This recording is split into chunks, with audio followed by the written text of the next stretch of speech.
You know what is funny, my fellow gamers? When an entire community of fans is hyping up a trailer from Tokyo Comic-Con, only to realize that a trailer isn't coming till next week. Meanwhile, me in the corner is like, oh, what a takedown! But seriously though, we did get some pretty awesome stuff from Tokyo Comic-Con this past Friday, and we're gonna talk about that today on this episode of Year of the Monsters.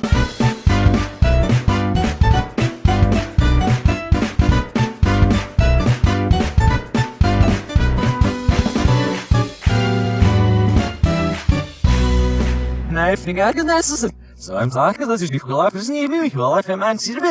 today, we're going to be talking about the new Godzilla 2 Tokyo Comic-Con news. So in case if you guys didn't know, there was a Godzilla panel at this past Tokyo Comic-Con, which revealed a friggin' ton of stuff. New concept art, figures, trailer announcements. Oh my, it's probably what I'm going to title this video. Let's just get straight to the news and talk about my thoughts on it. So first of all, we're just gonna start straight off with the concept art. The first picture that we got was this concept art of Rodan, which...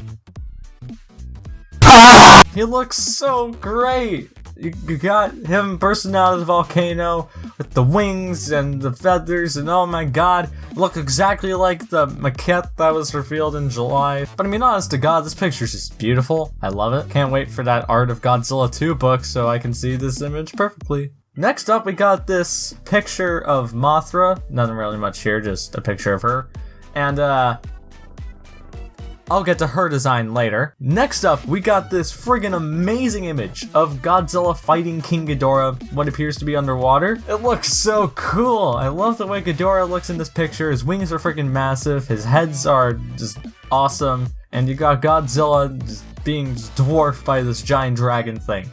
It's amazing. And then at the bottom we get more Godzilla fighting King Ghidorah pictures, which is just the best. It's just the best. Overall, this concept art is pretty freaking fantastic. I like all of these pictures, especially the one with Ghidorah and Godzilla underwater and the one with Rodan. Though, I might be biased, because Rodan is the friggin' best boy of this movie. Don't at me. So, next, let's talk about that teaser. Basically, what we got was that Reach Monarch trailer that we got just before the first trailer came out. But it has new footage sprinkled in. It has footage of the ocean, looking oceany. And then we got this cool destroyed city footage like what we got in the first trailer. So, I don't know what any of this means. But who knows, maybe there'll be more to talk about in the second trailer. Overall, it's cool, definitely hyped, and I can't wait for next week since that's when the official trailer comes out. And now, it's time for the moment you've been waiting for!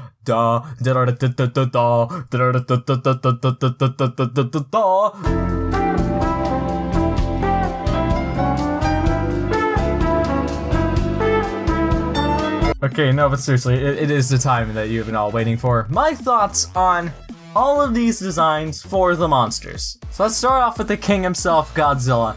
He looks fantastic. He legitimately looks amazing. I like the 2014 design as it is. I think it's really freaking good.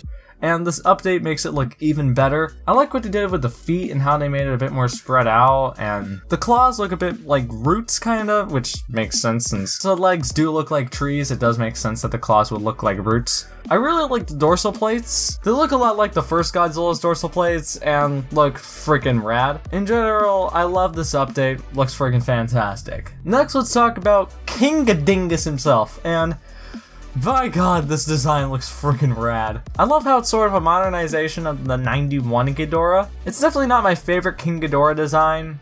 I would say that things like the Heisei, GMK look a lot better than this version, though this version is also pretty dang fantastic. Also, it's freaking huge! Like for us figure collectors, we're gonna have to make like 25 feet of shelf room just to hold this King Ghidingus. That'll be quite a bit of damage. Next up, let's talk about Rodan. Now, as you guys know from my original Godzilla 2 trailer video, you guys know that Rodan's my absolute favorite out of the big five for this movie. He looks awesome, his origins are awesome, and he looks awesome. Probably shouldn't have said looks awesome first. This design is phenomenal. Oh my god, it's my favorite thing ever. Good god, Michael Duttery, you are meme Jesus. You literally couldn't have made a better Rodan design. I love how the wings look like a lava flow. I love how the head looks. I love just everything about this design. Just yes, yes, yes, this is the definitive Rodan. Yes, yes, yes. So, Godzilla and Ghidorah look pretty rad. Rodan, we all gotta admit, is the most Chad. But let's see if Mothra can top this lad. Oh wait, oh no, she looks pretty bad. I do not like the look that they're going with Mothra for this new movie. I don't very much at all. She looks like a freaking grasshopper praying mantis cicada looking thing. Why? I will say this though, I do really like the wings. I love the patterning that's on them. They look really cool. But why aren't they blue? In the trailer they're blue. Though that could have just been like the water and stuff. Like if this Mothra were blue, I would have liked the design a bit more. But they went with the classic look, coloration and look, which, you know what? No judgments here. You can't go wrong with the classics, but me, I would have just preferred the blue. I don't know. Nothing. Something about this Mothra design is just really wrong. Maybe the fact that it looks like a praying mantis cicada grasshopper thing. Is it the legs? I think the legs are too long. Everything's too disproportionate. The way that Hold on. Here, for example, we have a Mothra figure, and just look, her body just is very much proportioned. It's very aesthetically pleasing. And I mean, yeah, she does have pretty long legs, but they are proportionate to her body. It's not like 100% full-on accurate insect look designed thing. This design is a design for a god. You can make it look freaking godly. This doesn't look like a god. It looks like something I want to swat out of the sky when it flies too close to my sandwich. I don't know why I said sandwich. It doesn't look good. It looks ugly. I want to swipe it out of the sky. I hope she dies in this movie. Maybe in time this design will grow on me, much like how Anime Mechagodzilla and Annie Ghidorah did, but right now, I'm not a fan. I'm not impressed. I don't want to end this video out on a negative note, so I do want to say that other than her, all the other monster designs are fantastic. I'm definitely very excited to see this movie, even though I am trying to suppress my hype level so I'm not disappointed, or if the movie turns out to suck, but I am excited to go see it. I really like the other three monster designs. I'm very excited for all the figures coming out for them, and I cannot wait to see this movie. But we gotta get through one more Godzilla movie before we can get to this one, and honestly, I can't wait for both of them. So, these were just my thoughts, and I want to know, what did you guys think of all of this Godzilla 2 stuff? Did you think it was good, or good? Either way, this is Sam the Gaigan fan, telling you guys to not make your Mothras look like grasshopper, cicada, parrying mantis looking things, and remember to wash your hands.